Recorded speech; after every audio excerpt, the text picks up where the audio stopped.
Oui, bonjour, bonjour tout le monde. Bienvenue à notre deuxième édition de live Facebook.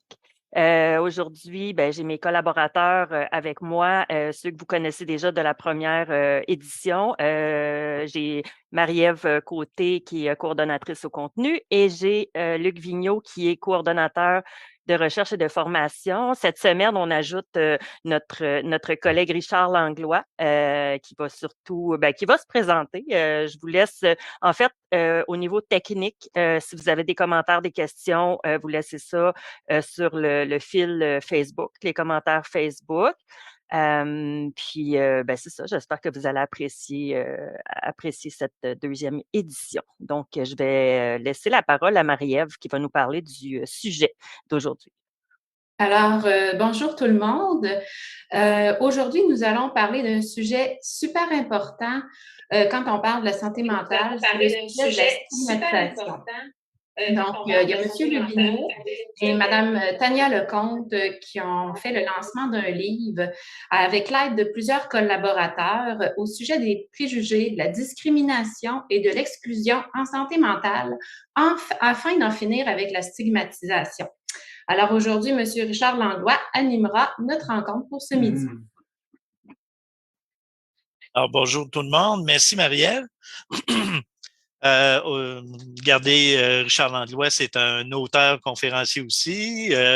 Et puis, bon, ça me fait plaisir de faire partie de l'équipe de Voice. Aujourd'hui, j'anime un entretien avec notre collègue Luc Vigneault. C'est toujours un plaisir de partager avec lui. Aujourd'hui, bien, on va parler de son dernier livre. Et puis, j'ai bien des questions à lui poser. Puis, je pense que vous en avez peut-être aussi en cours de route que vous pourrez poser à Luc. La première des choses que j'aimerais te demander, Luc, c'est, bon, écoute, tu avais déjà écrit 2 livres. D'où t'es venue l'idée, d'où ça origine ça de nous arriver avec un livre comme ça sur la stigmatisation? Ben d'abord, oui, merci à tout le monde là, d'être là. Écoute, bon, tout le monde sait que j'ai des troubles mentaux depuis l'âge de 16-17 ans. Cette année, j'ai eu 62 ans et je suis encore malheureusement stigmatisé. D'ailleurs, je suis souvent avoir un dossier en psychiatrie, c'est comme une condamnation à vie. Ça, tu sais, ça te suit partout, partout, partout, en emploi, les assurances, partout sur, pas si ton permis de conduire tout le temps, ça te suit partout, partout. Et je reçois évidemment via mon site web beaucoup de commentaires de personnes qui sont régulièrement stigmatisées. Fait que j'ai voulu, euh, j'ai voulu en savoir plus parce que puis j'ai travaillé dans un hôpital psychiatrique. J'ai vu des choses questionnantes, on va dire les vrais mots. Ne serait-ce que pourquoi que je suis hospitalisé volontairement, je suis embarré. Hein? C'est une question. Et quand tu vas te faire opérer, je me suis fait opérer la semaine passée dans le dos. L'unité n'est pas fermée. Hein? Tu peux sacrer ton camp quand tu veux. Pourquoi, quand tu psychiatrie, personne peut sortir? C'est une question à poser. Donc, et, et moi, ça m'interpellait beaucoup. Donc, c'est pour ça que j'ai voulu écrire un livre, mais sur les faits d'abord. J'ai dit, je veux pas faire un livre de bitchage, de chiolage ou de maltraitance en psychiatrie. Je veux pas aller là.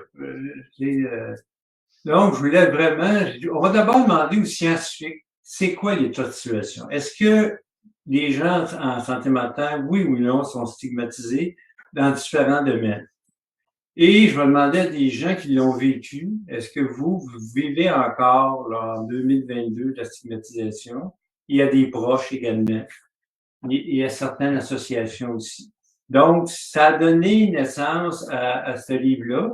Je me suis associé avec Tania Lecomte parce que moi, je suis un brouillon dans la vie. Je suis pas un coordonné pas en tout. Tania, c'est une scientifique, hein? Elle a un doctorat en psychologie, chercheuse, enseignante à l'Université Laval. écrit aussi, elle écrit beaucoup de livres sur la santé mentale, elle est spécialisée en santé mentale, puis elle donne un cours sur la stigmatisation en santé mentale. Donc, voilà, puis on a voulu l'écrire grand public. Fait que ça a donné ce beau livre-là, qui est arrivé là, avec plusieurs difficultés, bien sûr. Hein. Richard, tu es toi-même auteur, aussi, des fois, c'est pas facile, mais on y est arrivé. Non, c'est pas toujours évident, effectivement. Puis ce livre-là, moi, je l'ai lu, je l'ai mangé d'un coup sec. J'ai vraiment adoré. Puis, mais je me suis mis aussi dans ta peau parce que, écoute, il y a tellement de collaborateurs dans ce livre-là, de collaboratrices. Puis là, je me suis dit, mais comment tu as pu passer au travers de ça? Parce que ça entraîne des difficultés. Je veux dire, t'as des gens qui te ramènent leur texte rapidement, mais il y en a d'autres que c'est pas la même chose. C'est les enjeux quand on écrit avec différents collaborateurs. Alors, exact.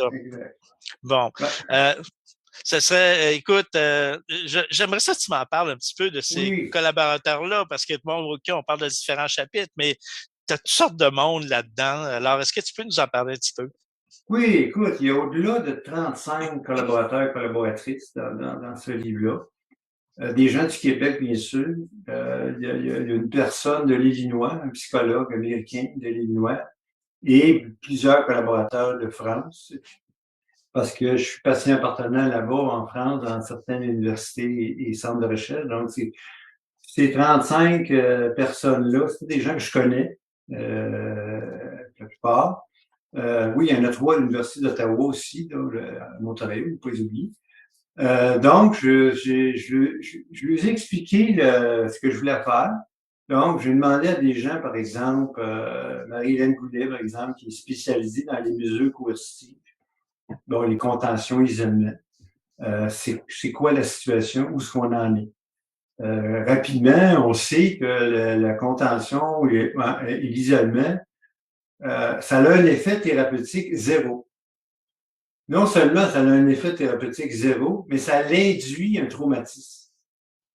Et je sais pertinemment que les psychologues dans les cliniques, entre autres des premiers psychologues, une de leurs premières jobs, c'est de gérer le traumatisme que le jeune a subi quand il était hospitalisé. Moi, je me dis, ça n'a pas de sens, ça, tu sais. Comment ça se fait que des gens intelligents, bardés de diplômes, nous traumatisent, sachant pertinemment que ça donne rien? C'est une maudite pas une question. Tu sais, en cardiologie, en orthopédie, en gynécologie, il n'y a personne qui fait un traitement qui donne rien. Il n'y a personne qui fait ça. Sauf un psychiatre. Et venant d'une scientifique, c'est sûr, ça a plus de poids que moi, j'ai l'air d'un chialeux. Mais vraiment, donc. Ben non, Luc, voyons donc. C'est ça. Donc, on démontre ça. Mais surtout, ce qui est important, Charles, j'ai demandé à chaque auteur, autrice, apportez-moi des solutions. Des solutions qui sont faisables, là, maintenant, tout de suite, disponibles. Et bien sûr, au niveau des mesures coercitives, il y a des solutions absolument qui sont là. C'est faisable, il y a moyen de travailler sans ces salles d'isolement-là qui ne font que traumatiser les gens, là, c'est ça. Bon, puis au niveau de l'auto-stigmatisation, j'ai demandé à un spécialiste, un psychiatre français, qui a fait une thèse doctorale là-dessus. D'abord, l'auto-stigmatisation, ça vient de la stigmatisation. Donc, plus les gens sont stigmatisés, plus ils s'auto-stigmatisent. Et c'est là un danger, ça joue sur l'estime de soi, etc., etc. Fait que je suis allé là-dedans. Écoute, j'ai demandé à un infirmier, entre autres, raconte-moi ta vie, t'es 40 ans, raconte-moi ta vie, Yves Lessard. Celui qui a fait moi en caricature sur la page couverture. Vous savez, les gens qui travaillent en psychiatrie dans le réseau de la santé sont moins bien vus. Tu sais, c'est moins, tu sais, être, je ne sais pas, moi, chirurgien en oncologie, ça c'est bien vu, hein, ça a de la prestance. Mais psychiatre, déjà dans le milieu, toutes les choses qu'on a vu, puis qu'on voit. Mais je dirais, une des choses qui m'ont le plus jeté à terre, c'est, entre autres, bon, il y a un gars que je connais que j'étais son équipe de recherche, c'est Kevin, Marc, Valérie, puis Antoinette Proto, qui sont sur Stigma Pro. Nos plus grands stigmatiseurs dans la vie, genre, c'est nos soignants. Mm-hmm. Ça, là, ça frappe. Hein. Est-ce qu'on en fait une généralité ou bien est-ce qu'il y a pas du tout? Non, pas du tout. OK. C'est des recherches, des analyses, des méta-analyses. Donc, des méta-analyses, c'est qu'on prend des centaines de recherches et on prend les communs. Et dans les pays occidentaux comme le nôtre, ceux qui nous stigmatisent le plus, c'est nos soignants. Mm-hmm. Puis, c'est pas volontaire. C'est important de dire, c'est pas volontaire. Hein? Ils se lèvent pas le matin en disant, je vois les stigmatisés. Mais malheureusement, c'est ça. Donc, avec Stigma Pro, on a trouvé des solutions. Comment, justement, faire des ateliers de discussion. Et aussi, la recherche nous démontre, le premier réflexe des intervenants, quand tu leur parles de stigmatisation, ils vont dire, ici, on fait pas ça. Ou, c'était le même dans le temps. Oui, c'est vrai, mais maintenant, on fait ça. Ça, c'est documenté, là, à travers le monde. C'est le premier réflexe, c'est de nier. C'est difficile de changer de mentalité quand tu la reconnais pas. Tu comprends?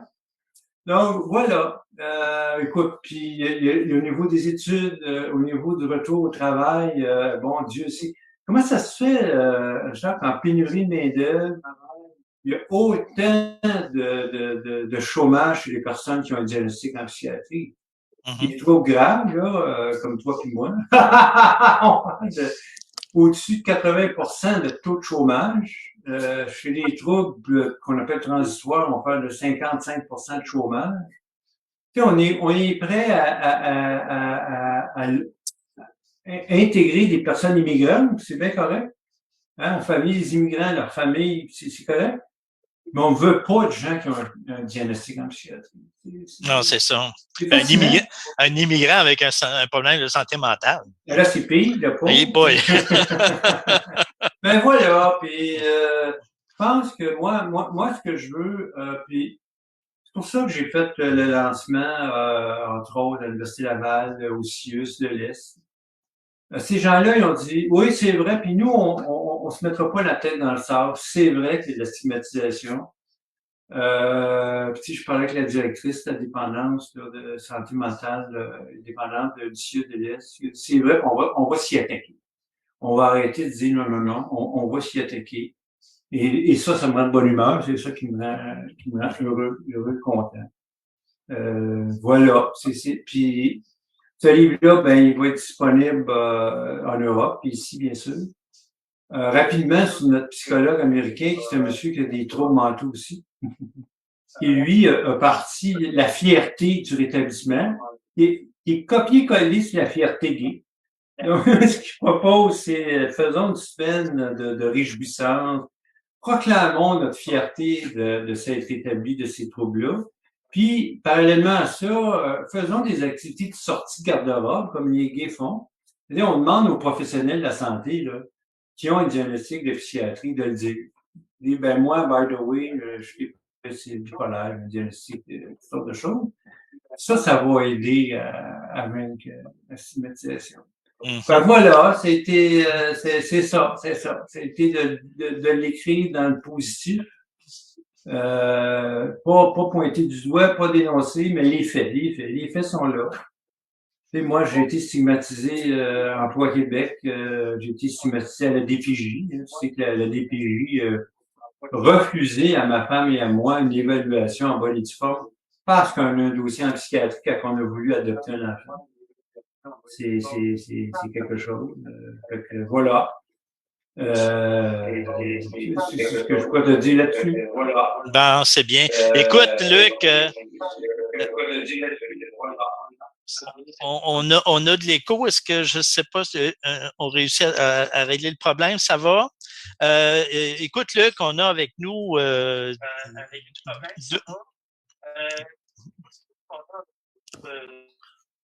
On a deux personnes. Continue. OK, on a deux personnes avec nous qui ont témoigné dans ton livre. On va se diriger vers ces gens-là pour savoir quelle a été cette expérience-là, puis comment ils ont trouvé ça. Alors, que ce soit Marie-Ève ou Julie, allez-y, là. Tu veux y aller, Marielle? Je vais y aller, merci. Donc, c'est ça. Si je parle un peu de mon parcours, en fait, avant de tomber malade, tout allait bien pour moi. J'avais un bon emploi dans le domaine de l'enseignement, un conjoint, des bons amis.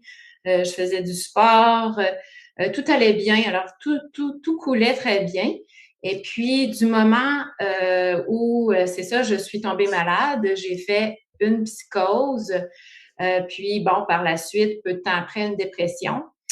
J'ai appris justement que la stigmatisation allait faire partie de ma vie, qu'on allait avoir des idées fausses à mon sujet à cause que j'étais tombée malade.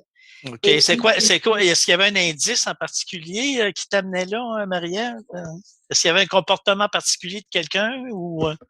Ben, dans le fond, c'est que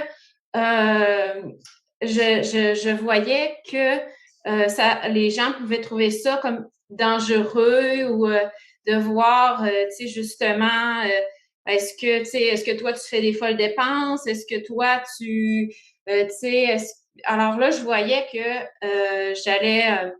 j'allais peut-être devoir me justifier, par exemple, ben non, moi, je ne fais pas de folles dépenses ou par rapport à un homme, par exemple, qui rentre dans ma vie, ben est-ce que toi, tu gardes des relations à longue durée? Est-ce que...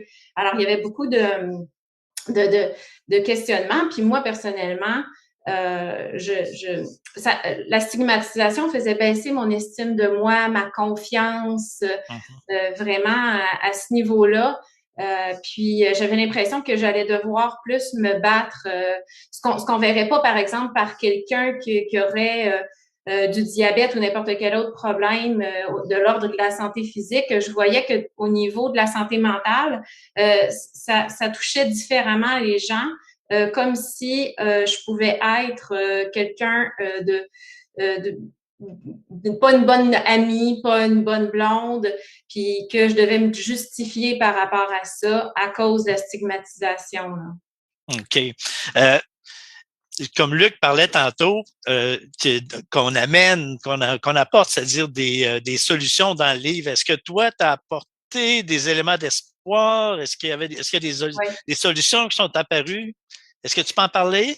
Oui, ben c'est ça, tu sais, je me suis rendu compte que plus les gens parlaient de leur histoire, de leur parcours, de ce qui leur est arrivé, je trouvais que c'était ça qui faisait diminuer le plus possible la stigmatisation parce qu'on connaît vraiment la personne à travers son histoire, puis ça fait vraiment tomber les préjugés, je trouve, quand on apprend à connaître vraiment les gens pour ce qu'ils sont et non par rapport à un diagnostic ou à cause d'un diagnostic en santé mentale. Mm-hmm. Fait que tu es contente de ta participation à ce livre-là, de ton apport? Oui, oui. Très, très contente, très fière d'être une des collaboratrices, puis en espérant justement que les préjugés tombent le plus possible chez les gens pour que justement, déjà difficile de souffrir d'une maladie, si en plus on est stigmatisé, ben on augmente cette souffrance-là chez les gens. C'est ça qui est important de prendre en compte, c'est qu'elle nuit au rétablissement des gens. Merci, Marie. On va se tourner vers Julie. Julie, toi aussi, tu as apporté ton grain de sel dans le volume, vers la fin du volume, dans le chapitre 18. Oui, ils ont gardé le meilleur pour la fin, c'est ce que je dis. Ouais, c'est ça. Non, ben, t'es pas le chapitre 19 quand même. Là. Non, alors, mais tu sais, je suis juste avant, c'est quand même pas pire. Tu peux nous en parler? Oui, ben c'est ça. Quand Luc, c'est drôle parce que quand Luc m'a demandé de collaborer au livre, je pense que l'association Vox, puis je suis pas mal sûre, hein, on avait dit l'association Vox Québec n'existait pas. Non, pas du tout. On n'avait pas encore changé de nom. Ça s'est fait. Puis là, ben le livre parle de l'association. Puis je suis nommée là, comme directrice de l'association. Fait que c'est le fun de pouvoir contribuer davantage à ce livre-là. Pourquoi j'ai voulu contribuer à ce livre-là, c'est que ben, de la stigmatisation, j'en ai vécu beaucoup au cours de ma vie. De commencer au secondaire, là, quand je suis rentrée, ben, j'étais en fait, à 14 ans, j'étais en psychiatrie, puis j'allais à l'école dans un centre jeunesse. Puis quand on a commencé au centre jeunesse, on était deux, puis ils nous ont présenté au groupe comme étant les deux filles qui venaient de l'institut psychiatrique à côté. Donc, tout de suite en partant, ben, c'était comme, ça a été difficile, ouais, ça a été difficile tu sais, de se faire des amis, d'intégrer, puis tout ça. Tu sais, ça a pris un bout de temps avant que les gens me disent, en tout cas à moi, ah ben finalement, ça paraît pas tant que ça, finalement, t'es pas si folle que ça, puis des affaires comme ça. Fait que c'est des commentaires. Mettons que j'ai eu l'étiquette dans le front pas mal jeune, fait que je l'ai tout le temps. Ben, je l'ai tout le temps porté parce que ça m'a jamais dérangé moi-même personnellement d'avoir cette étiquette-là. C'était plus autour de moi puis sur comment les gens agissaient avec moi que ça avait un impact. Puis dans le livre, je parle de quelques situations, que j'ai vécues là, dans le passé en lien avec la stigmatisation, dont une où en 2015, j'ai fait une campagne de sensibilisation publique. J'avais été nommée comme un des visages de la santé mentale au Canada. Puis, donc, j'avais raconté mon histoire, j'avais fait des conférences. Là, ma vie privée était beaucoup plus étalée sur les réseaux sociaux, les réseaux sur Internet, tout ça. Donc, ça fait que ben, ça fait que, après ça, quand j'ai voulu, me chercher du travail, ben, j'arrivais plus à me trouver du travail parce que, les employeurs vont vérifier, en tout cas il y en a plusieurs qui vont vérifier les réseaux sociaux pour avoir le background de quelqu'un. Puis sur les réseaux sociaux, ben, tu sais, j'ai parlé de toutes sortes d'affaires, dont l'instabilité en emploi, dont, tu sais, toutes des choses comme ça. Fait que ça a été super difficile après ça de retourner travailler. Puis j'ai dû, retourner travailler là, au salaire minimum, puis qui est pas, rien de mal en soi. C'est juste que, j'avais un emploi, en administration avant, puis j'arrivais plus à travailler dans mon domaine. Hmm. Ceci dit, deuxième événement duquel je parle dans le livre, ben, c'est sûr que, il y a 5 ans, puis ça va faire 5 ans dans 2, 3 semaines là, c'est ouais, un drôle d'anniversaire. C'est ça. En résumé, si vous voulez l'histoire au complet, achetez le livre chapitre 18, mais sinon, je vous Ça? dis petite plug. Non, non, mais sinon, c'est ça. J'étais allée à l'hôpital, pour une opération.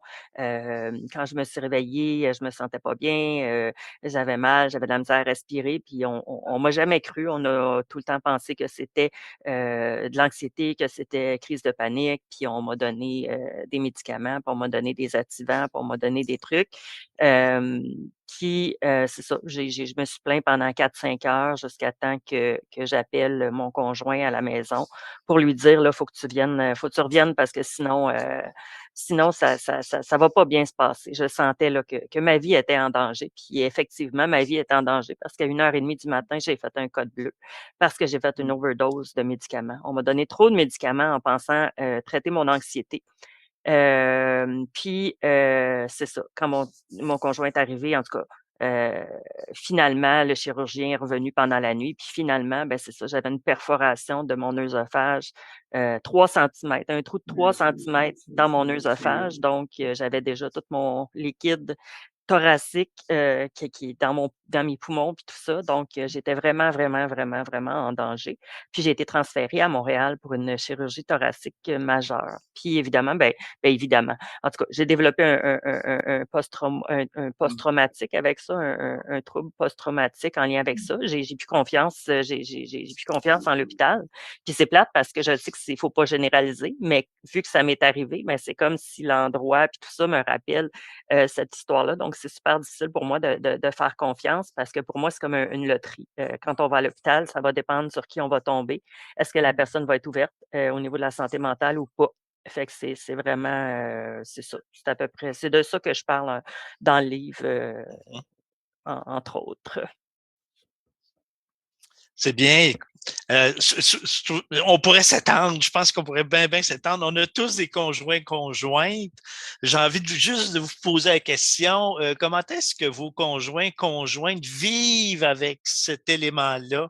Le fait de vivre avec quelqu'un qui a un diagnostic quelconque ou un problème de santé mentale? Moi, c'est un plus, c'est un bonus. C'est contente. D'ailleurs, quand on s'est rencontrés, il faut que je le dise, tu sais.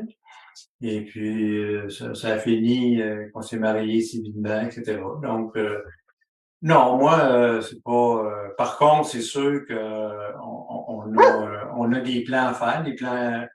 Non, on a des plans de crise. Il y a besoin de plans de crise. Donc, tu sais, ma conjointe, c'est pas mon intervenante, ça, c'est bien important. Fait que s'il y a de quoi qui marche pas, bon, on a des choses de prévues, des gens appelés, etc. Fait que, compte tenu de ça, moi, ça va bien. Oui. Non, c'est bien. Mais c'est la même chose pour moi. Mm. J'ai rencontré Fabienne à l'île aux grues il y a 25 ans. Puis, je me suis jamais senti jugé par cette personne-là. Puis ça, c'est vraiment extraordinaire. Si on avait le même sentiment, entre autres dans les milieux de travail, ce serait tellement Mm. agréable. Je le mentionne comme ça parce que je veux pas juger tout le monde, tous les employeurs, tout ça, mais malheureusement, il y a trop de jugement. La stigmatisation est trop présente, je pense, dans de nombreux milieux de travail. En tout cas, on pourrait encore une fois s'étendre, mais Luc en parle Oui. aussi dans le volume. De mon côté, ben ça a été, Luc m'a demandé, je venais juste de terminer de livrer mon manuscrit pour mon dernier livre, puis Luc m'est arrivé avec une demande pour faire un chapitre sur le langage. Alors, je me suis prêté au jeu et puis ça m'a permis de faire une revue de littérature sur ce qui se vivait, surtout dans les milieux anglo-saxons. Alors, on s'est retrouvé au Royaume-Uni, en Australie, en Nouvelle-Zélande, etc. Pour m'apercevoir qu'effectivement, on emploie des termes de façon différente. On considère les gens de façon différente. Ça m'a fait aussi comprendre que, bon, par exemple, Luc et moi, on utilise beaucoup la personne d'abord. Ça, c'est certain. Puis quand on va, par exemple, en Nouvelle-Zélande, on va aller dans un site qui s'appelle, par exemple, Like Minds, Like Mind, et on va se retrouver effectivement avec une terminologie qui est une personne vivant ou ayant vécu avec trois petits points, si vous voulez. Là. Vous voyez un petit peu? Donc, c'est pour moi, ça me questionne beaucoup. Puis le chapitre que j'ai réalisé n'est pas là pour apporter des vérités, mais pour faire réfléchir. Puis en tout cas, c'est un peu j'amène les gens comme ça à y penser sérieusement, puis à apporter des éléments de réflexion dans leur milieu, dans leurs organisations, que ce soit dans le public, dans le milieu communautaire ou autre. Je pense qu'on a une bonne réflexion à faire à ce niveau-là pour effectivement trouver des avenues où on va être le moins stigmatisant possible pour pas dire pas stigmatisant. Alors, Okay. c'est ce que j'ai tenté de faire. Fait que Oui, euh, tu l'as bien fait, pas ça. Tu sais, dans les équipes de soins, là, on identifie encore les personnes par leur diagnostic, hein, le schizo, le bipolaire. C'est oui, le TP et le TPL, ça, ouais, là, ça. c'est Puis, tu dis bien, la personne qui a un diagnostic de trouble de personnalité limite, dès qu'elle vient demander quelque chose, ben, c'est à cause de son diagnostic. On ne l'écoute plus. Et ça, c'est dommage. Hein? Tu sais que les gens qui ont ce diagnostic-là, ils ont le plus haut taux de suicide parmi les troubles mentaux. Là, parce que ouais. c'est triste Ben, parce qu'on les écoute pas. c'est important de savoir que tu sais, c'est pas parce qu'on a un problème de santé mentale qu'on peut pas avoir un problème de santé physique, tu sais. Fait que même si Aussi. la personne, puis même si on souffre d'hypocondrie, même si on souffre de Ouais. n'importe quoi, de somatisation d'hypocondrie, moi, je souffre de somatisation, fait qu'on me croit pas à l'hôpital. Ça veut pas dire que j'ai pas eu des problèmes physiques. Puis quand j'ai des Hum, problèmes physiques, qu'est-ce qui arrive? Ben, C'est ça, je passe proche d'y passer parce que justement, on me croit pas. Fait que c'est vraiment dangereux. Tu sais, si quelqu'un va demander de l'aide, il y a un besoin. Tu sais, Oui. qu'on va se le dire, il y a un besoin. Que ce soit un besoin, peu importe quelle sorte de besoin, il y a un besoin. Puis je pense que ça vaut la peine. Ben, je sais que ça vaut la peine d'évaluer toutes les avenues, là, puis de pas catégoriser ou de pas tout de suite juger la personne là, par rapport à un dossier psychiatrique, là, OK. principalement. D'ailleurs, au Canada, l'espérance de vie des gens qui ont une diagnostic de psychiatrie de 25 ans de moins, 25 ans de moins que la population en général. C'est énorme. Dans un pays riche comme le nôtre, où les services de soins sont accessibles, c'est parce qu'ils se présentent pour un mal, comme tu l'as dit, lui, mais on ne les croit pas. Hein? Non, c'est ça. Va t'asseoir dans le coin, puis le psychiatre arrive. Oui, c'est ça. Puis dès qu'on devient C'est- fâché ou dès que la Ben colère oui, rentre, ben là, c'est les contentions, c'est ça, c'est soit qu'on se met dehors, soit qu'on, tu sais, c'est ça. c'est normal, me semble, à un moment donné, d'être en colère. Tu sais, il faut aussi que la colère, Oui, tu sais, il y a tout le temps de tolérance zéro, puis je le comprends, le tolérance zéro, c'est juste que tolérance zéro devrait être, selon moi, sur le comportement et non sur le sentiment, sur l'émotion. Tu sais, la colère, c'est une exact. émotion, puis on peut toute l'avoir, puis on peut pas dire à quelqu'un de ne pas être en colère. Tu sais. C'est plus dans Mhm. la façon, le comportement qu'on a face à cette colère-là qu'on peut dire si c'est approprié ou pas. Mais encore là, comme Luc le disait tantôt, tu sais, les contentions puis tout ça, ça induit un trauma. Donc, Absolument. c'est pas la meilleure chose. Puis, tu sais, il reste à peu près 10 minutes, puis je voulais vraiment qu'on se concentre sur justement les solutions. Encore une fois, là, l'espoir, les solutions. On Ouais. a entendu Marie-Ève tantôt, vous autres. Ben, j'avais envie de poser une question à Luc parce que, écoute, Luc, tu vas être au Salon du Livre de Montréal? Malheureusement, non, parce Bon, que OK. j'ai subi une opération Bon. majeure. Là. Alors, Mais disons que Tania Lecomte va être là, elle. bon. Alors, Tania est là. OK? Puis ton esprit est avec Tania, là. Absolument, OK, absolument. bon. Et puis, moi, j'ai une question que j'ai à te poser. C'est, j'arrive, je vous connais pas. OK? Bon, puis là, je vois ce livre-là, puis, oh, le sujet m'intéresse un peu, mais c'est quoi le message principal qui se dégage d'un tel ouvrage? Si, en quelques mots, tu dirais quoi? Ben, ce ouvrage-là, c'est un outil pour nous aider à réfléchir sur la stigmatisation qu'on fait de façon involontaire. Mhm. Euh, j'ai demandé aussi à Karina Marceau, qui est une journaliste, une productrice connue, là, qui a écrit un chapitre là-dessus. Des fois aussi, les médias peuvent avoir tendance, quand ils parlent de santé mentale, ils en parlent de façon catastrophique, tout ça. Hmm. Donc, tout le monde a à réfléchir sur quand une personne qui a un trouble mental commet un acte criminel, ben, on en parle des médias tous les soirs là, pendant 3 semaines. Quand quelqu'un a un trouble mental, comme toi puis moi, il publie un livre, on n'en parle pas. C'est trop fun! C'est trop beau. Fait que, fait que finalement, Non, tu parles d'outils, de solutions.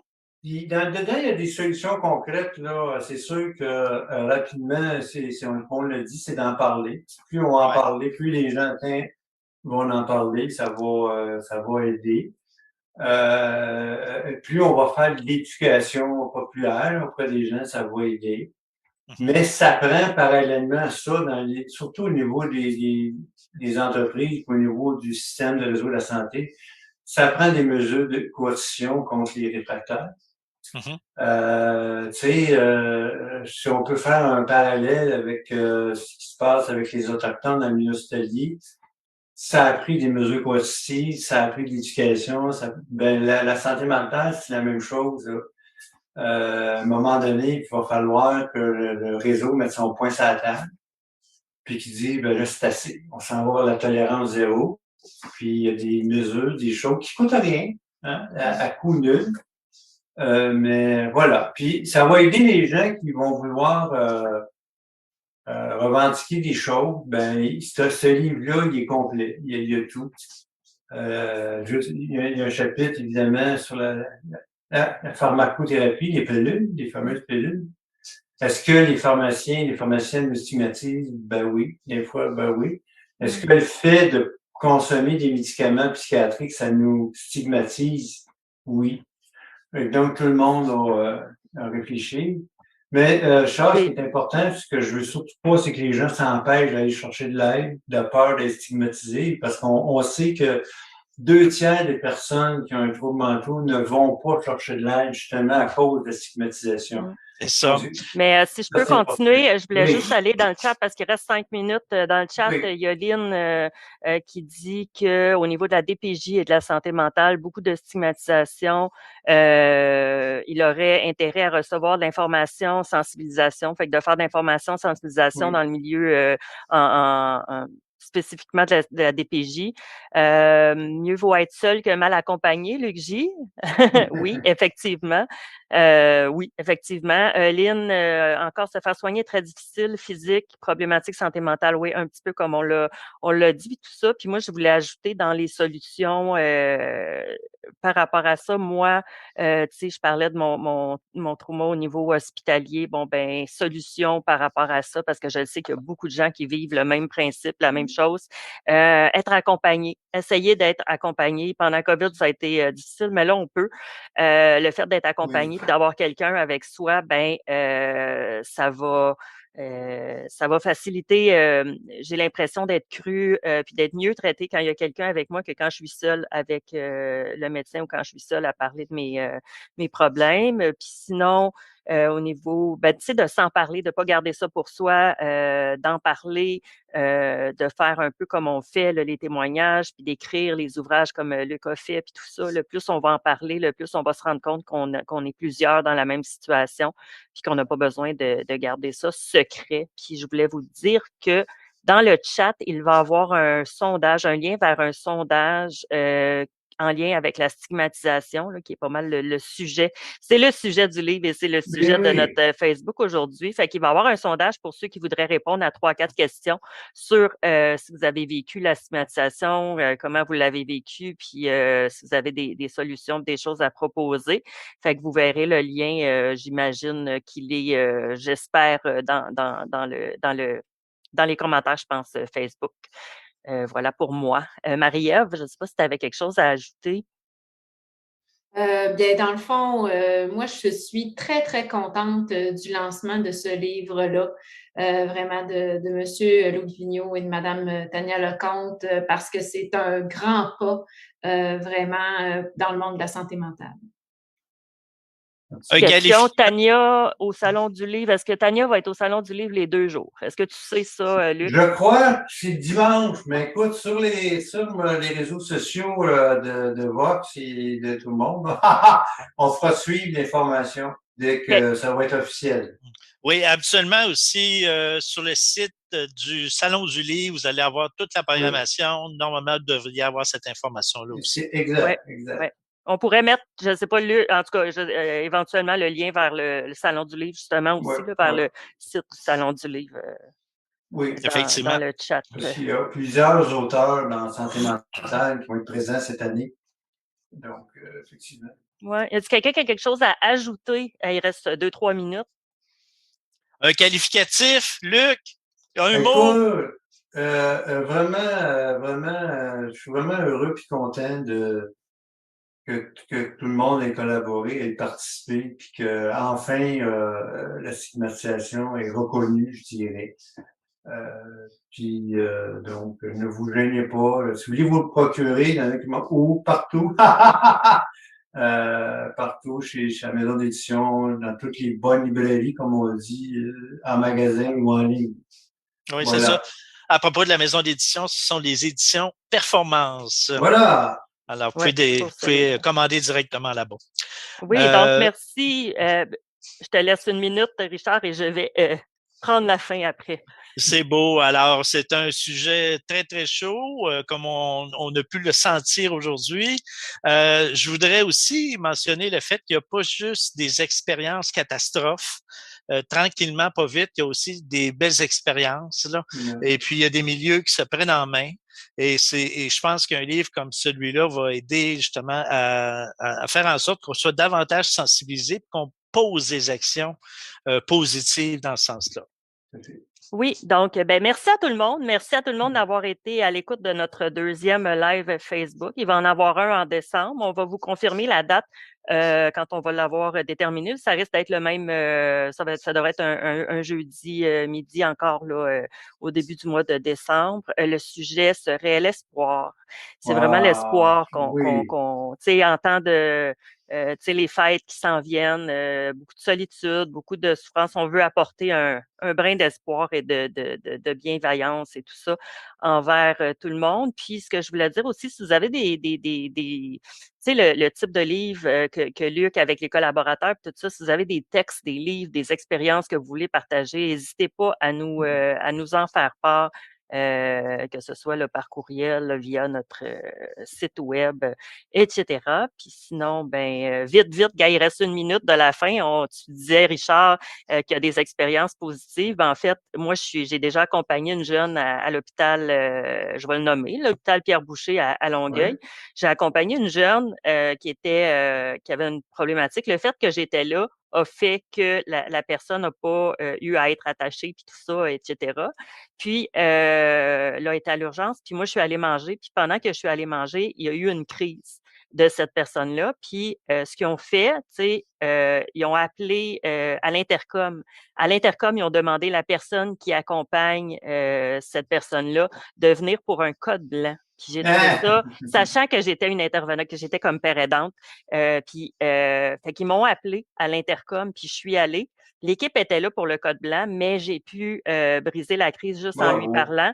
Puis le code blanc n'a pas eu lieu. Puis ça, j'ai trouvé ça bravo, fantastique Ah ouais. à l'infirmière là-bas qui a eu cette ouverture d'esprit-là, puis cette confiance-là là, de faire ce geste-là. Fait que voilà l'espoir. Puis merci sur ce. Bonne fin de journée et à la prochaine. Merci tout le monde. Au revoir.